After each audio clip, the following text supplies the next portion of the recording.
Chairman King, Ranking Member Thompson, and other members, I would like to thank you for your consideration of my bill, H.R. 3857, the Public Transit Security and Law Enforcement Support Act.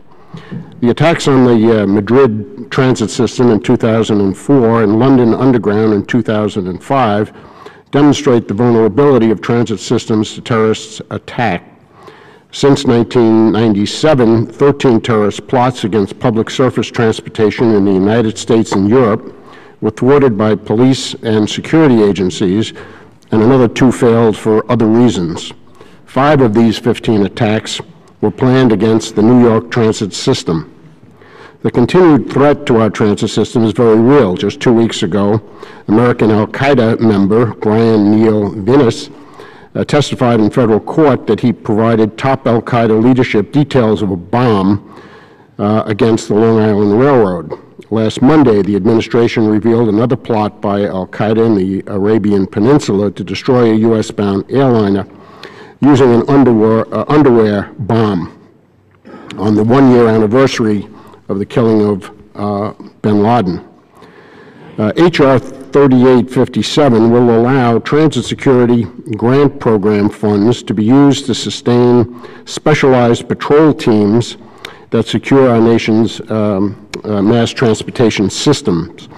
Teams eligible to receive these funds include the NYPD Transit Operation Response Canine Heavy Weapons Team, called TORCH. This unit receives TSGP funds, is comprised of emergency service unit officers with heavy weapons and canine units, and side officers from the NYPD Intelligence Division and Counterterrorism Bureau. These teams patrol subway, bus, and train stations, ferry terminals, city landmarks, and other critical infrastructure. Recently, transit systems have expressed a need, but have been unable to apply for TSGP funds to sustain specialized patrols without a waiver from the Secretary of Homeland Security. The Secretary has consistently recognized the need for these teams, and 20% of TSGP funds are typically awarded each grant cycle for operational costs. Just this year, the Secretary agreed with the waiver process was unnecessary and changed it to allow use under grant guidance. It is now time for a statutory change to make this policy permanent. This bill would eliminate the unnecessary step of requiring eligible transit agencies to request a waiver. It would also provide transit systems and police departments greater certainty in their planning, streamline the grant application process, and eliminate countless hours of waiver request preparation and review by the Department of Homeland Security and grant recipients.